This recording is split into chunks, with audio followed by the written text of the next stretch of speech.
د شهر نو پارک د بیا رغونې چارې له سلنه بشپړې شوې دي. د کابل ښار د شهر نو پارک د اساسي بیا رغونې چارې 3 میاشتې وړاندې پیل شوې دي چې تر دې دمه یې له سلنه پرمختګ کړی دی. د کابل ښاروالۍ د معلوماتو له مخې دغه پارک 90,633 متر مربع مساحت لري چې 14.3 برخه یې یو شمېر سوداګریزو او خدماتي تاسیساتو لکه لوړپوړي سوداګریز مارکیټ، تر ځمکه لاندې سوداګریز مارکیټ، تفریح ځایونو، رستورانټونو، مسجد، د نقلیه وسایطو پارکینګ، ورزشي او فرهنګي برخو او همدارنګه د فاتحې اخیستلو سالون ته ځانګړې شوې ده چې د ټولو معیارونو په پام کې نیولو سره به یې د 3 کلونو په جریان کې چارې بشپړې شي. همدارنګه د دې پارک 88,218 متره مربع برخه بیا زینتي بوټو او نیالګیو، شنو ساحو، د چاپیریال ساتنې سیستم، ګلخانې، کوچني ژوبڼ، د تفریح لپاره سرپټو او سرخلاصو ځایونو،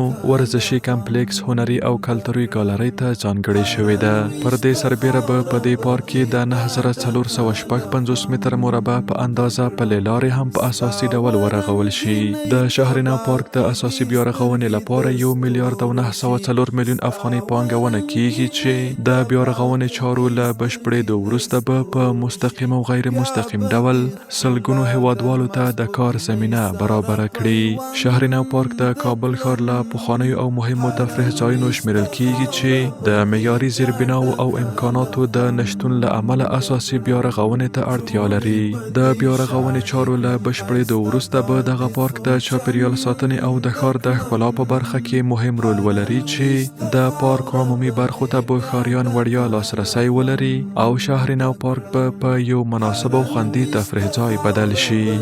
بیا ټکله خوند کړم